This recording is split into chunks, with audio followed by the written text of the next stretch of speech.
Jemaat yang terkasih, apa kabar? Saya berharap setiap kita dalam keadaan luar biasa baik. Sesaat lagi kita akan bersama-sama mengikuti ibadah online. Namun sebelumnya, mari perhatikan dua hal berikut.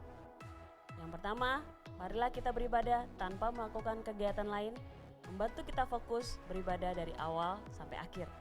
Yang kedua, ajaklah keluarga Anda di rumah Anda untuk mengikuti ibadah online bersama-sama. Mari kita sama-sama beribadah online. Tuhan Yesus memberkati. Shalom Jemaat City Blessing, kita ketemu lagi di ibadah hari ini. Saya mengajak setiap kita untuk hari ini merayakan kehadiran Tuhan di tengah-tengah kita dan merayakan di mana janji-janji Tuhan selalu digenapi. Mari kita berdoa. Terima kasih Tuhan, kami bersyukur kami ada dalam rencana Tuhan, kami ada di dalam jalan-jalan-Mu. Kami yang berdiri terus di atas firman Tuhan, kami mau lakukan firman-Mu Tuhan. Kami mau jadi umat yang selalu berserah dan mengandalkan Engkau. Kami umat yang mempertahankan kedewasaan rohani di dalam Engkau.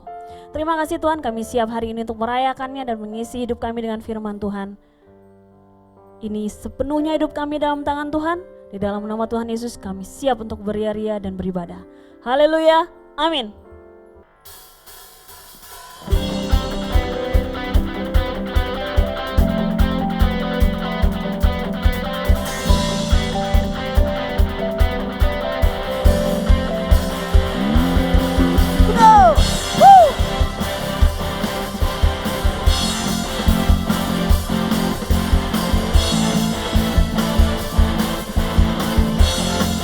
Sama katakan, tak pernah ku ragu akan kesetiaan-Mu, pegang hidupku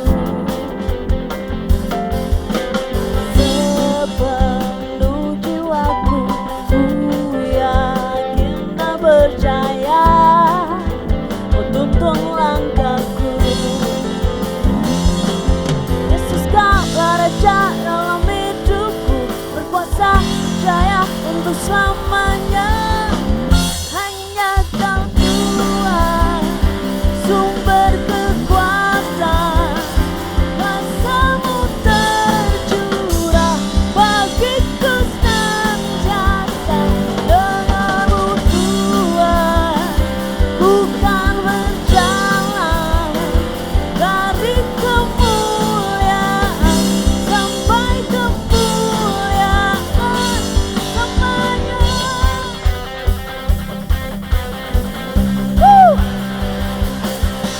Tak pernah ku ragu akan kesetiaan-Mu, pegang hidupku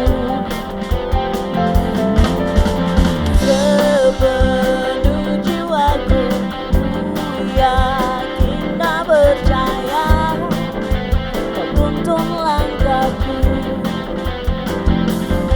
Yesus Kaulah Raja dalam hidupku, berkuasa percaya untuk selamanya. Hanya Kau Tuhan, sumber kekuatan, kuasa-Mu tercurah bagiku senantiasa. Denganmu Tuhan, ku kan berjalan dari kemuliaan sampai kemuliaan selamanya.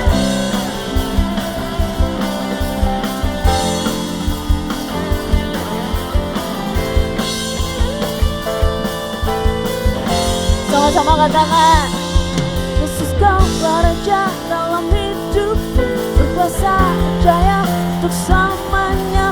Yesus Kaulah Raja dalam hidupku, berkuasa percaya untuk selamanya. Hanya Kau Tuhan, sumber kekuatan, kuasa-Mu tercurah bagiku senantiasa. Padamu Tuhan, ku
Thank you, Jesus.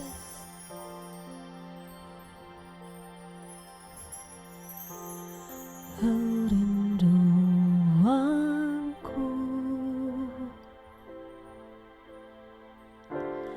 datang padamu, Allah mulia mawar syarung ku cinta.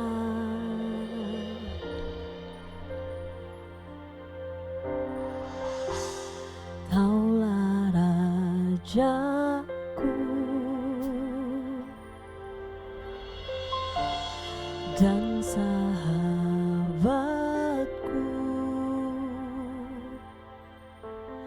terindah, termanis Engkau bagiku.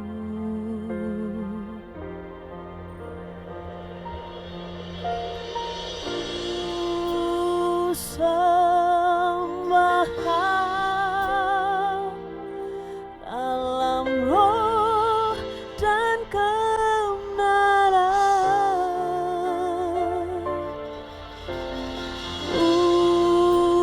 Sembah Kau dalam roh dan kebenaran. Tak seorang pun jua seperti Kau, Yesus. Amin. Kaulah rajaku dan sahabatku,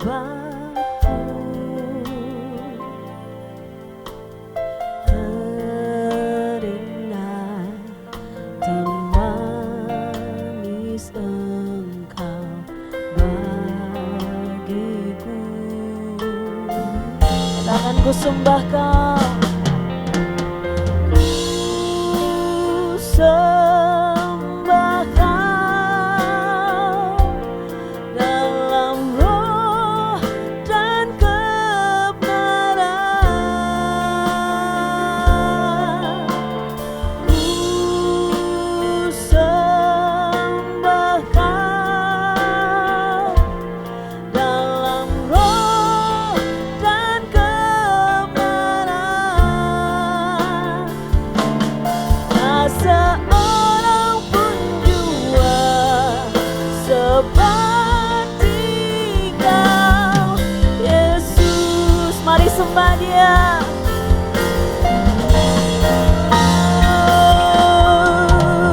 Ku sembah Kau dalam roh dan kebenaran.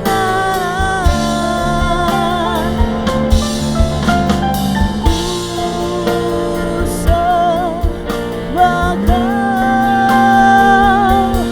dalam roh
Shalom, jemaat kekasih, saudaraku sekalian dimanapun saudara berada.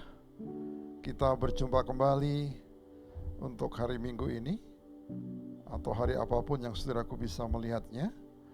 Pada kesempatan ini kita masih dalam tema besar, Advance. Kemudian subtema selama 4 bulan berjalan, itu Keep the Maturation, tetaplah dewasa, atau peliharalah kedewasaan. Judul dari firman Tuhan hari ini adalah 10 prinsip kepemimpinan tertinggi Yesus. Artinya Yesus sebagai tolok ukur, dan Yesus telah menampilkan kedewasaan di dalam kepemimpinannya yang terdapat di dalam Markus 8 ayat 34 sampai dengan 38. Saudara, nanti kita akan baca perbagian-bagian untuk menyingkat waktu tentunya. Injil menunjukkan tanpa ragu bahwa Yesus benar-benar pemimpin tertinggi. Tidak ada yang mempengaruhi orang lain lebih dari dia. Meskipun dia tidak pernah menulis buku atau mengajar di seminari, kalau bahasa kita sekarang, gerakannya, movementnya terus berkembang selama 2000 tahun setelah dia meninggalkan bumi ini. Dia naik ke sorga, duduk di sebelah kanan tahta Bapa. Pertimbangkan 10 prinsip kepemimpinan yang kita lihat di dalam hidupnya seperti yang tercatat dalam 4 Injil. Saudara siap? Yang pertama kita lihat kepemimpinan adalah pelayanan, saudara. Kepemimpinan itu adalah pelayanan. Matius 20 ayat 25 sampai dengan 27. Tetapi Yesus memanggil mereka lalu berkata, "Kamu tahu bahwa pemerintah bangsa-bangsa memerintah rakyatnya dengan tangan besi, dan pembesar-pembesar menjalankan kuasanya dengan keras atas mereka. Tidaklah demikian di antara kamu. Barang siapa ingin menjadi besar di antara kamu, hendaklah ia menjadi pelayanmu. Dan barang siapa ingin menjadi terkemuka di antara kamu, hendaklah ia menjadi hambamu." Saudara, apa yang dinyatakan oleh Tuhan Yesus di dalam Matius ini, penekanannya adalah kepada bagaimana kita memberikan hidup ini untuk mengabdi bagi manfaat kemajuan orang lain. Jadi semata-mata bukan sekedar memerintah, sekedar memanfaatkan atau cenderung, maaf kata, menyalahgunakan jabatan. Tetapi lebih kepada pelayanan itu sendiri. Tuhan sendiri pernah mengatakan, "Aku datang bukan untuk dilayani, tetapi untuk melayani." Jadi ini merupakan kata kerja yang aktif, yaitu melayani. Kepemimpinan itu ternyata pelayanan, saudara. Kepemimpinan itu bukan semata-mata untuk power, kekuasaan, sehingga dia bisa melakukan apa saja menurut kehendaknya, menurut emosinya, menurut keinginannya, menurut nafsunya, bukan itu.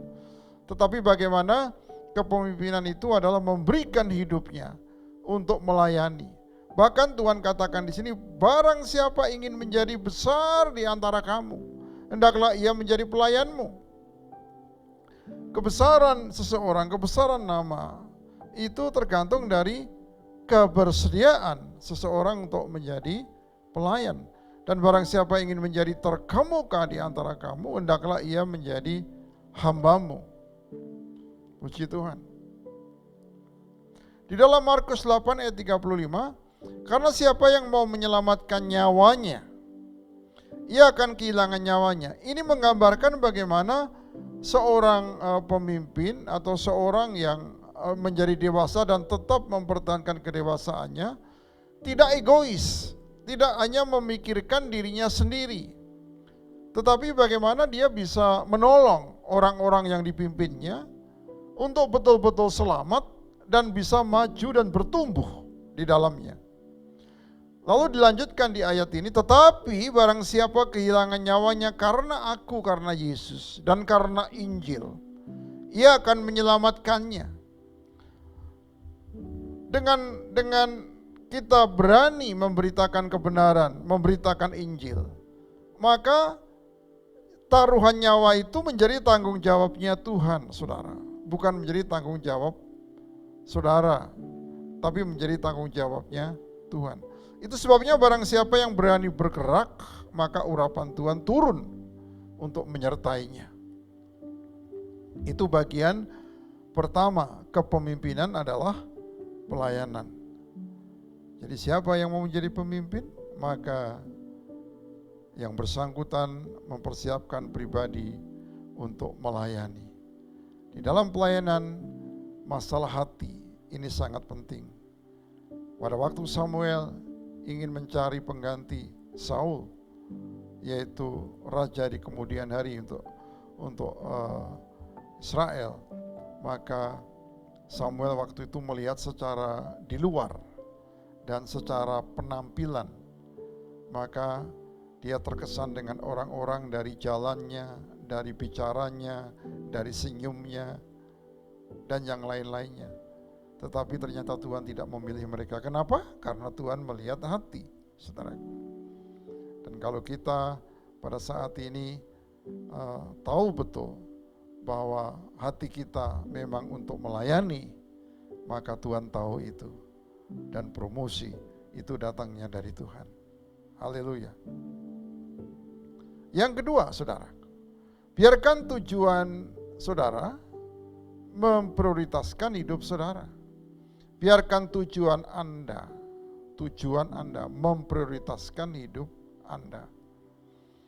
Matius 6 ayat 33. Tetapi carilah dahulu kerajaan Allah dan kebenarannya, maka semuanya itu akan ditambahkan kepadamu. Semuanya itu yang dicari kekayaan, yang dicari kepandaian, yang dicari hikmat, yang dicari hal-hal yang lain, nama baik dan lain sebagainya. Tetapi apabila saudara dan saya mencari dahulu kerajaan Allah dan kebenarannya, maka semuanya itu akan ditambahkan kepadamu. Dengan kata lain menjadi bonus kita, saudaraku. Itu hal yang pokok adalah kerajaan Allah. Ada sistem di dalamnya. Ketika kita menemukannya dan kita menemukan kebenarannya, oh haleluya, saudaraku. Maka saudara dan saya akan punya tujuan. Dan tujuan itu akan memprioritaskan hidup saudara dan saya. Di Lukas 19 ayat yang ke-10. Sebab anak manusia datang untuk mencari dan menyelamatkan yang hilang. Jadi apa tujuannya? Tujuannya adalah untuk datang menyelamatkan yang terhilang. Ada banyak orang, saudaraku, memang jumlahnya lebih banyak, yang terhilang mungkin hanya satu. Di dalam perumpamaan tentang domba yang hilang, dari 100 domba satu hilang, Tuhan meninggalkan yang 99 dan dia mencari yang satu dan dia menemukannya, satu yang hilang. Ketika ditemukan, kerajaan surga bersorak-sorai, saudara. Haleluya. Pentingnya saudaraku dan saya untuk mencari jiwa. Pentingnya kita semua untuk tergabung di dalam yang namanya care cell, saudaraku. Care one another and reaching, saudaraku. Jadi peduli satu dengan yang lain, ya, dan menjangkau akan jiwa-jiwa. Itu sebabnya di hari-hari kita sedang membenahi pilar kita, salah satunya adalah care cell. Saya mengundang untuk semua saudara boleh tergabung di dalamnya, untuk diperlengkapi, untuk dimentor, untuk diarahkan, dituntun, dan bukan hanya diselamatkan, tetapi kita perlu dipakai Tuhan untuk menyelamatkan orang lain. Puji nama Tuhan. Ya, haleluya. Kemudian saudaraku di Yohanes 17 ayat yang keempat. Aku telah mempermuliakan engkau di bumi dengan jalan menyelesaikan pekerjaan yang engkau berikan kepadaku untuk melakukannya. Ini adalah merupakan bagian dari apa yang Yesus ungkapkan di dalam doanya kepada Bapa. Aku telah mempermuliakan engkau Bapa di bumi dengan jalan menyelesaikan pekerjaan yang kau berikan kepadaku untuk melakukannya. Jadi Tuhan Yesus punya fokus, punya tujuan, itu menyelesaikan pekerjaan Bapa. Dan biarkanlah tujuan Yesus memprioritaskan hidup Yesus. Dan biarlah tujuan saudara dan saya memprioritaskan hidup saudara dan saya. Puji nama Tuhan, itu poin yang kedua.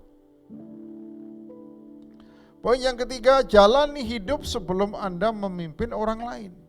Jadi kita masuk dulu, kita mempunyai satu aktivitas, mempunyai kegiatan, melakukannya. Ada action, saudaraku, sebelum kita memimpin orang lain. Apa maksudnya?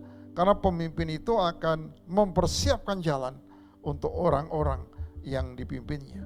Lukas 7 ayat 22 dan 23.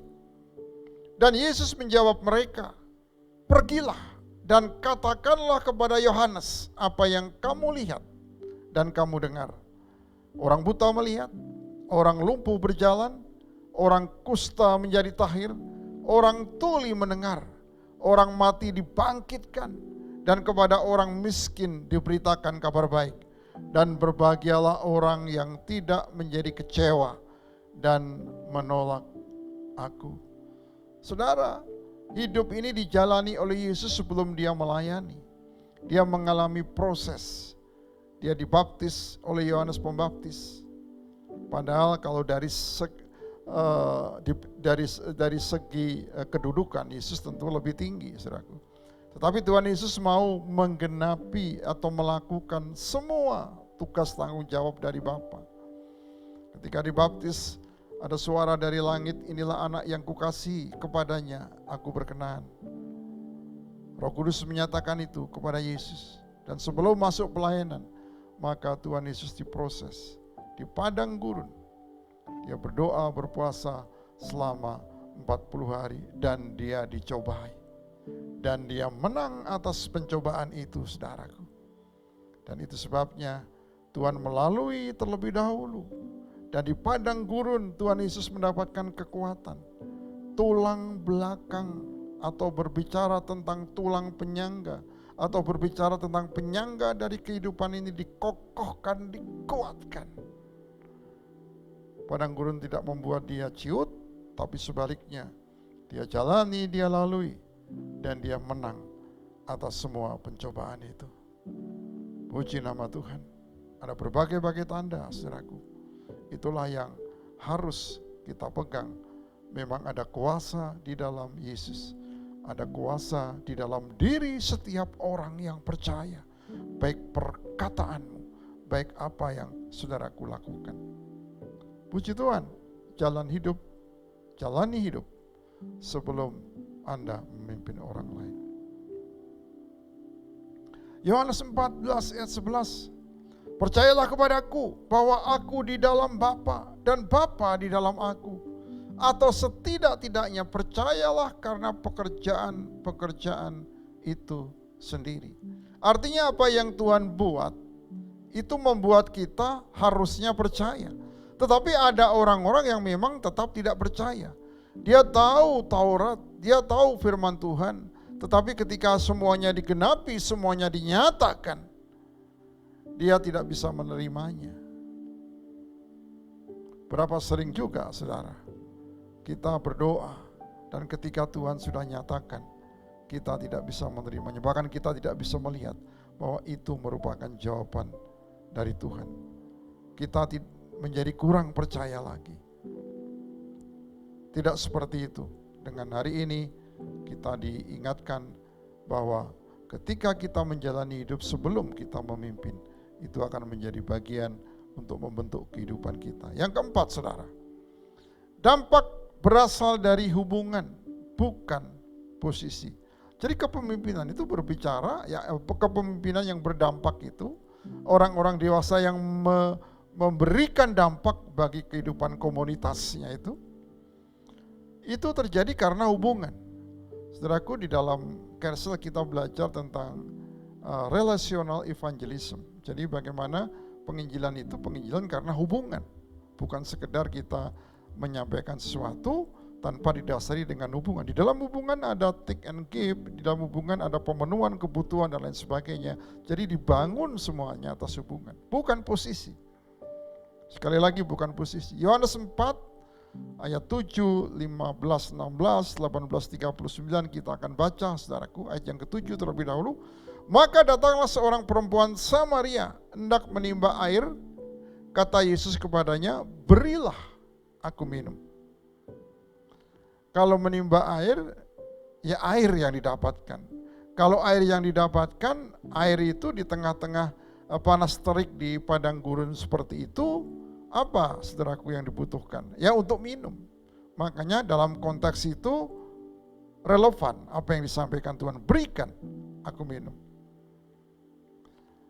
Ayat yang ke-15 kata perempuan itu kepadanya, Tuhan berikanlah aku air itu supaya aku tidak haus dan tidak usah datang lagi ke sini untuk menimba air. Kebutuhan orang pada waktu itu praktis saja. Daripada panas-panas saya harus mencari air. Dan kenapa panas-panas? Kalau panas-panas biasanya orang jarang ke sumur itu. Karena wanita ini punya persoalan dengan kehidupannya, saudaraku. Dia nggak mau ketemu sama orang banyak. Dia cari di mana ketika orang tidak banyak datang ke sumur itu. Makanya siang hari, jam 12 siang dia datang ke situ. Ayat 16 kata Yesus kepadanya, pergilah panggillah suamimu dan datang ke sini. Nah, apa yang dikatakan Tuhan itu, saudaraku? Apa yang dikatakan Tuhan itu sebenarnya ingin menunjukkan bahwa di hadapan manusia engkau tidak kelihatan apa yang menjadi kekuranganmu, apa yang kau sembunyikan, tapi di hadapan Tuhan semuanya terbuka.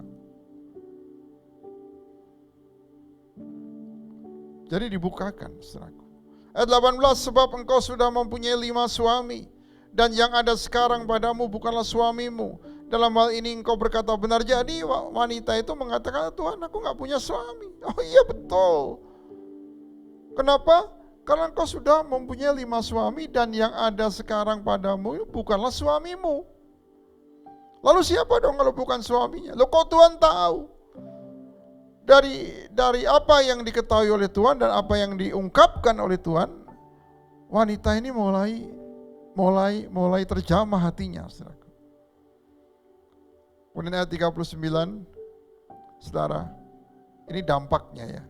Dan banyak orang Samaria dari kota itu telah menjadi percaya kepadanya, kepada Yesus, karena perkataan perempuan itu yang bersaksi. Apa yang disampaikan kesaksinya? Ia mengatakan kepadaku segala sesuatu yang telah kuperbuat. Wow, ketahuan saudaraku.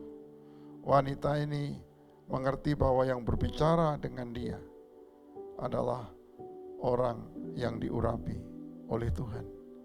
Itu sebabnya dia mulai meninggalkan Yesus, kemudian memanggil semua orang untuk datang kepada Yesus.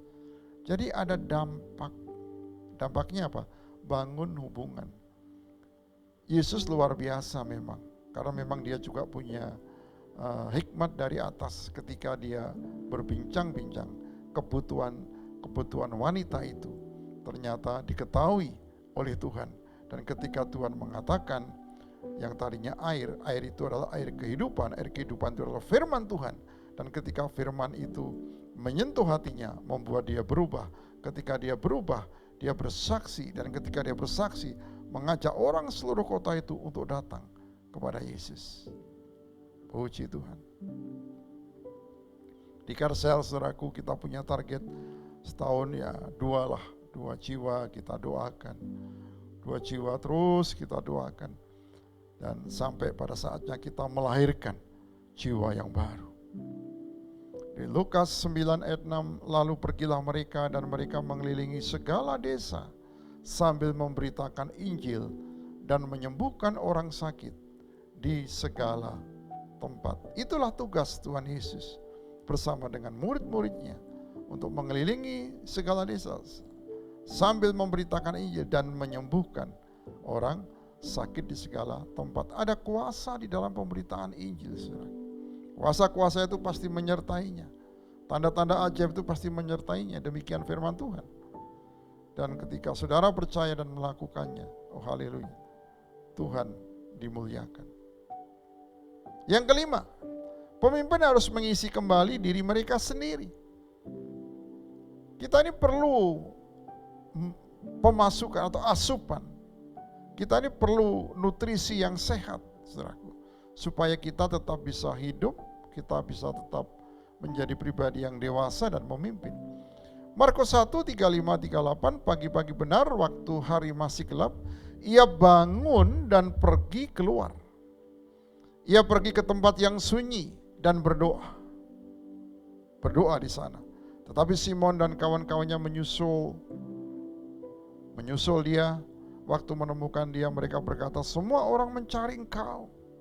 Jawabnya, marilah kita pergi ke tempat lain, ke kota-kota yang berdekatan, supaya di sana juga aku memberitakan Injil.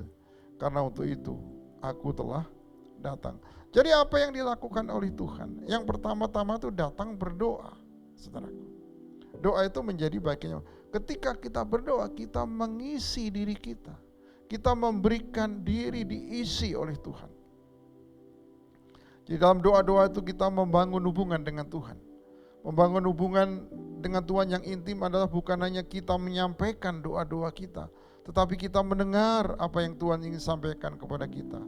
Bagaimana kita mendengar apa yang Tuhan sampaikan? Lewat firman-Nya, lewat firman Tuhan, lewat waktu-waktu teduh. Dan ketika waktu-waktu teduh kita lakukan, Tuhan berbicara kepada kita dan biarkan firman itu mengoreksi kita semua, saudara. Pemimpin harus mengisi kembali diri mereka sendiri. Markus 6 ayat 31, lalu ia berkata kepada mereka, marilah ke tempat yang sunyi, supaya kita sendirian dan beristirahatlah seketika. Sebab memang begitu banyaknya orang yang datang dan yang pergi, sehingga makan pun mereka tidak sempat. Ini pelayanan Yesus dan para muridnya. Sampai makan pun tidak sempat. Tapi apakah ada yang pingsan? Apakah ada yang sakit karena itu, saudaraku? Tidak ada. Ada keajaiban. Memang Injil yang diberitakan itu mendatangkan kekuatan dan berdampak, saudara. Yang keenam, pemimpin yang hebat membutuhkan komitmen yang besar. Matius 10 ayat 17, tetapi waspadalah terhadap semua orang, karena ada yang akan menyerahkan kamu kepada majelis agama, dan mereka akan menyesah kamu di rumah ibadatnya. Apapun yang akan terjadi, seorang pemimpin yang hebat, yang dewasa, yang luar biasa, dia siap untuk mempertaruhkan tentang kebenaran yang dia sampaikan, yang dia beritakan. Mungkin akan terjadi seperti ayat ini, tetapi itu tidak akan pernah mengecilkan pemimpin itu. Paulus sendiri pernah diperingatkan untuk tidak pergi, tapi dia tetap pergi ke kota itu. Dan dia pergi, dia ditangkap dan diikat dan dimasukkan dalam penjara.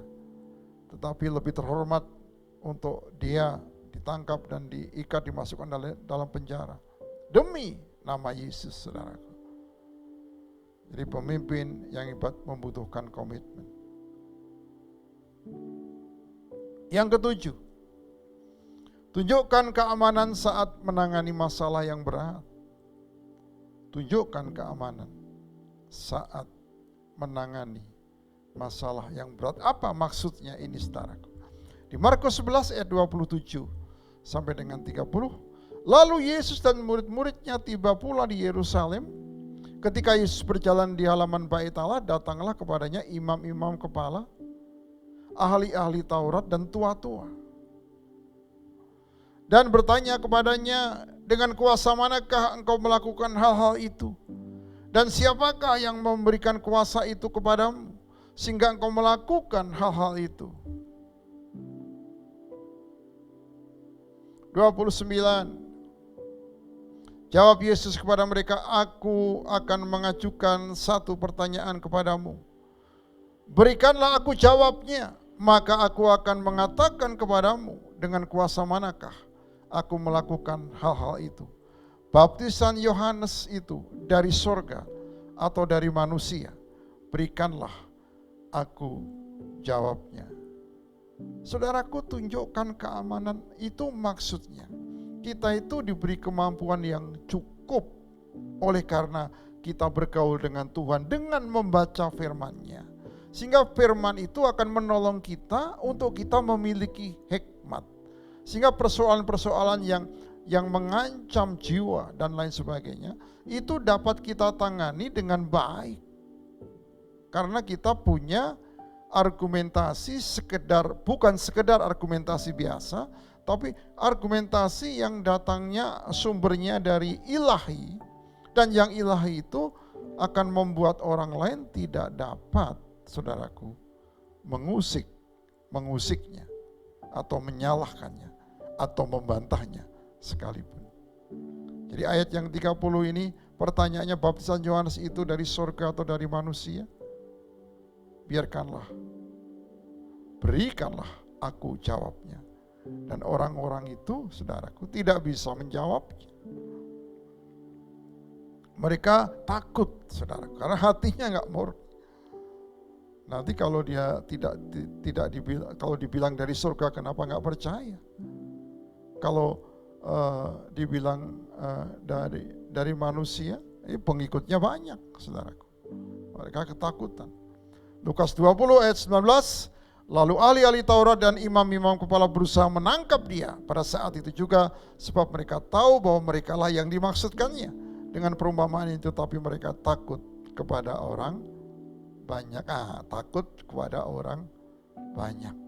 Haleluya. Mereka pengecut, saudara. Kita masuk ke poin yang ke-8, saudaraku. Kredibilitas datang dari pemenuhan kebutuhan dan pemecahan masalah. Kredibilitas datang dari pemenuhan kebutuhan dan pemecahan masalah. Di Lukas 15 ayat 12 sampai dengan 15. Pada suatu kali Yesus berada dalam sebuah kota. Di situ ada seorang yang penuh kusta.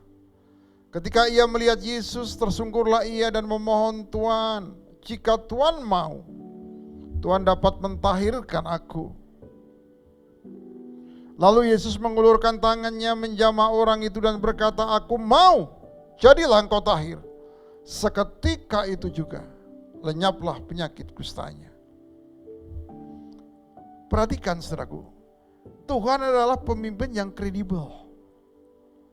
Pemimpin yang memiliki kemampuan yang datangnya dari Tuhan. Yang orang lain, kebanyakan orang lain tidak bisa lakukan. Kenapa? Karena bukannya nggak bisa, dia nggak percaya. Dia nggak percaya dengan firman Tuhan. Apa yang menjadi kebutuhan orang kusta? Sembuh, dipenuhi kebutuhannya, iya.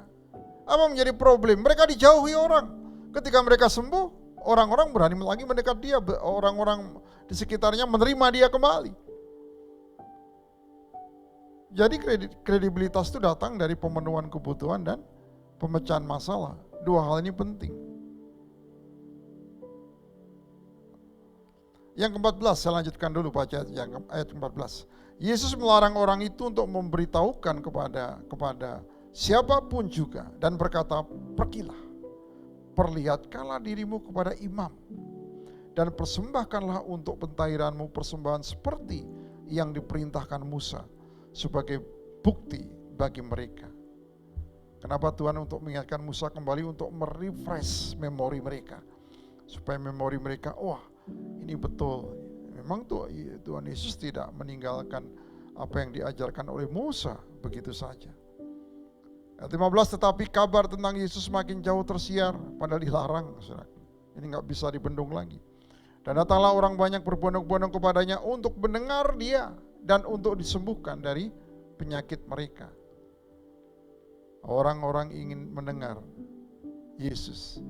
Bagaimana dengan kita, saudaraku? Apakah kita pada saat ini juga artinya semangat untuk mendengar kabar baik dari Yesus, saudaraku? Ada beberapa pertemuan dengan para pemimpin gereja, saudaraku. Di dalam pertemuan itu, dalam menyikapi masa pandemi ini, maka apa yang telah dilakukan oleh para pemimpin gereja, memutuskan untuk tetap melayani dengan pelayanan lewat online. Kemudian dia tanya kepada seseorang yang termasuk daripada orang-orang yang terpandang dalam gereja. Ketika ketemu, loh kok Anda nggak ibadah? Lalu dia dengan entengnya menjawab beginilah, saya kalau dengan online kan bisa ibadah kapanpun juga. Lebih baik sekarang saya melakukan kegiatan ini di saat ini. Saya bisa berolahraga, saya bisa melakukan ini, dan itu bisa kapan saja. Wah, ini ada nilai-nilai yang mulai turun, saudaraku. Itu sebabnya ketika saudara juga mengikuti ibadah online pada saat ini, siapkan hatimu, fokusmu, jangan sampai terpecah. Memang saudaraku tidak dilihat oleh jemaat, tetapi kesungguhan hatimu itu diperhatikan oleh Tuhan, karena Tuhan melihat hati. Amin, saudaraku. Di Lukas 8, 38 dan 39. Dan orang yang telah ditinggalkan setan-setan itu meminta supaya ia diperkenankan menyertainya. Tetapi Yesus menyuruh dia pergi, katanya. Kenapa? Orang ini diikat setan, dilepaskan. Jadi kebutuhannya untuk dilepaskan dari ikatan-ikatan kuasa kegelapan. 39, pulanglah ke rumahmu dan ceritakanlah segala sesuatu yang telah diperbuat Allah atasmu. Orang itu pun pergi mengelilingi seluruh kota dan memberitakan segala apa yang telah diperbuat Yesus atas dirinya. Ada kabar baik yang diberitakan. Oh, puji Tuhan, saudaraku. Jadi itu sebabnya kenapa Tuhan Yesus sebagai pemimpin yang kredibel, yang dapat diterima oleh karena kuasa yang menyertai dia, oleh karena hikmat, oleh karena perkataannya yang dia sampaikan itu adalah firman Tuhan dan kebenaran adanya, saudaraku. Sehingga atas apa yang dia sampaikan itu digenapi di dalam apa yang dia lakukan. Haleluya, kita masuk ke poin yang ke-9. Pemimpin atau orang dewasa harus memilih dan mengembangkan orang-orang kuncinya. Lukas 10 ayat 1, kemudian daripada itu Tuhan menunjukkan 70 murid yang lain. Tuhan menunjuk 70 murid yang lain, lalu mengutus mereka berdua-dua mendahulunya ke setiap kota dan tempat yang hendak dikunjunginya. Jadi Tuhan Yesus melatih murid-muridnya sebelum Tuhan akan masuk kota itu, murid-muridnya diutus dulu. Ada introduce, ada pendahuluan, ada pengenalan, dan murid-muridnya juga dibekali dengan kuasa Tuhan, saudara. Dan pada waktu 70 murid itu diutus oleh Tuhan, mereka banyak melakukan tanda-tanda mujizat, tanda-tanda ajaib. Mereka bersuka cita. Makanya Tuhan katakan jangan bersuka cita karena engkau melakukan berbagai tanda-tanda ajaib. Tetapi bersukacitalah karena namamu tercatat di surga. Nah, di sini dikatakan di poin 9 tadi, pemimpin atau orang dewasa harus memilih dan mengembangkan orang-orang kuncinya dengan cara mengutus, memberi kesempatan kepada orang-orang yang dipimpinnya. Maka orang-orang yang dipimpinnya itu akan mengalami ketika dia menjalaninya, ternyata ada banyak tantangan, tetapi dari semua yang tantangan yang dia alami itu tadi, ternyata ada tanda-tanda mujizat yang Tuhan nyatakan, bahwa bahkan ditunjukkan di situ kuasa kegelapan jatuh, saudaraku. Jadi ini pengalaman yang luar biasa yang dialami oleh 70 murid. Di dalam Markus 3 ayat 14, ia menetapkan 12 murid orang untuk menyertai dia dan untuk diutusnya memberitakan Injil. Jadi selain 70 murid, Tuhan Yesus juga mengutus 12 murid untuk memberitakan Injil. Kesempatan untuk melakukannya bagi orang-orang yang dipimpinnya atau murid-murid atau apapun namanya itu sangat penting, sehingga orang-orang itu akan mengalami proses. Dan kalau saudara sebagai orang dewasa dan apalagi pemimpin, maka orang-orang kunci itu harus dikembangkan lewat pelatihan-pelatihan yang ada. Puji Tuhan. Yang ke-10, saudaraku, tidak ada kesuksesan tanpa penerus. Jadi tidak bisanya berhenti di saudara saja. Matius 28 ayat 20, dan ajarlah mereka melakukan segala sesuatu yang telah kuperintahkan kepadamu. Dan ketahuilah aku menyertai kamu senantiasa sampai kepada akhir zaman. Ini apa yang Tuhan nyatakan kepada murid-muridnya, bahwa murid-muridnya berkewajiban untuk mengajar setiap orang yang dimuridkan itu untuk melakukan segala sesuatu yang telah diperintahkan kepada murid-muridnya. Dan jaminannya Tuhan menyertai mereka semua sampai akhir zaman. Di Kisah Para Rasul 1 ayat 8, tetapi kamu akan menerima kuasa. Kapan? Kalau Roh Kudus turun ke atas kamu. Lalu apa yang terjadi? Dan kamu akan menjadi saksiku. Di mana? Di Yerusalem dan di seluruh Yudea dan Samaria dan sampai ke ujung bumi. Jadi apa yang dilepaskan oleh Tuhan, yaitu kuasa Roh Kudusnya yang turun dan datang di dalam diri setiap kita dan ada di dalam diri setiap kita, saudaraku. Kita menjadi saksi. Saksi itu merupakan implementasi dari kuasa Tuhan, saudaraku. Di Yerusalem, di seluruh Yudea dan Samaria sampai ke ujung bumi. Ini tidak bisa berhenti, tapi terus berjalan, terus bergerak sampai ke ujung bumi.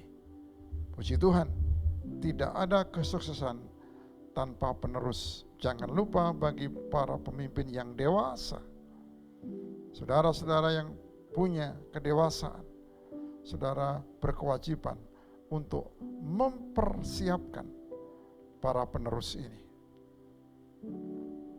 Mari kita masuk dalam renungan. Markus 8 ayat 38, sebab barang siapa malu karena aku dan karena perkataanku di tengah-tengah angkatan yang tidak setia dan berdosa ini, anak manusia pun akan malu karena orang itu apabila ia datang kelak dalam kemuliaan Bapanya diiringi malaikat-malaikat kudusnya. Saudaraku, apa yang kita lakukan, apa yang kita pelajari dengan 10 tanda kepemimpinan, kedewasaan kepemimpinan Tuhan Yesus ini, saudaraku, bahwa dia adalah pemimpin yang tertinggi, dialah yang menjadi teladan bagi setiap kita, dan kita berorientasi kehidupan kita kepada Yesus, saudara.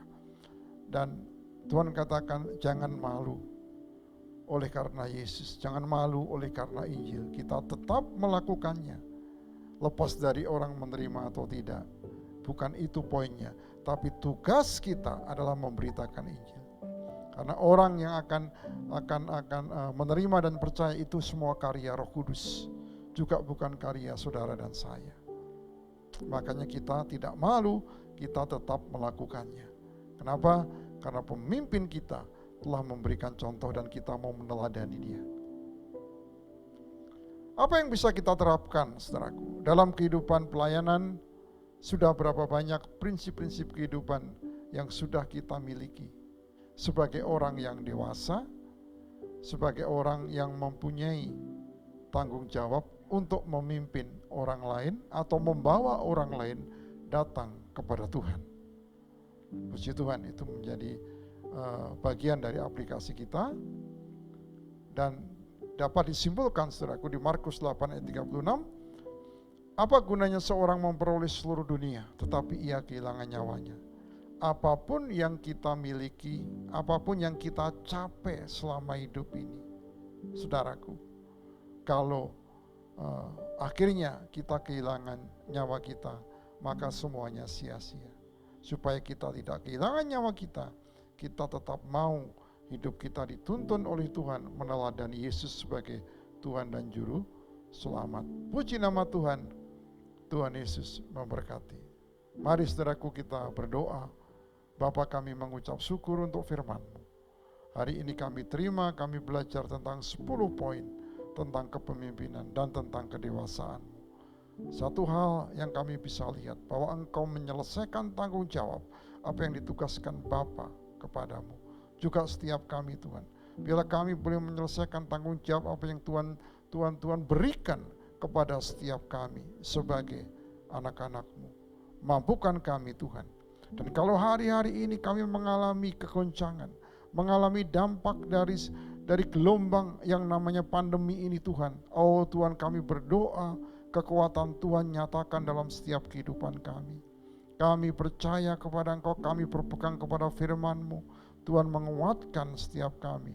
Usaha anak-anak-Mu diberkati. Pekerjaan anak-anak-Mu diberkati. Kehidupan anak-anak-Mu dipegang oleh Tuhan. Terima kasih Bapa. Terima kasih Tuhan.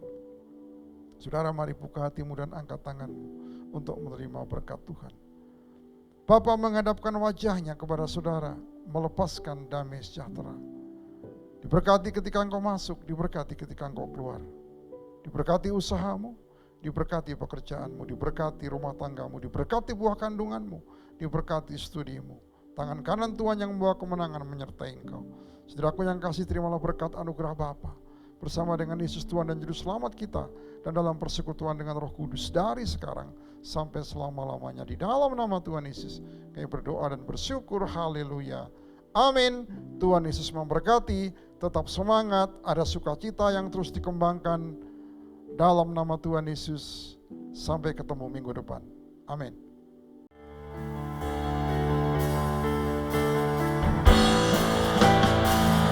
Aku punya Tuhan yang besar, yang telah berjanji dan sanggup menggenapi imanku bersepakat percaya kuasanya. Ku terima sekarang kemenangan darimu.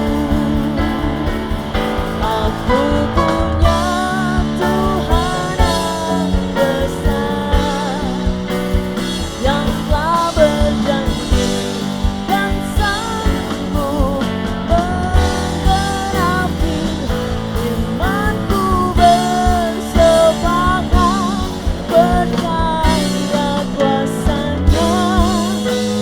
Ku terima sekarang kemenangan darimu. Ku terima sekarang kemenangan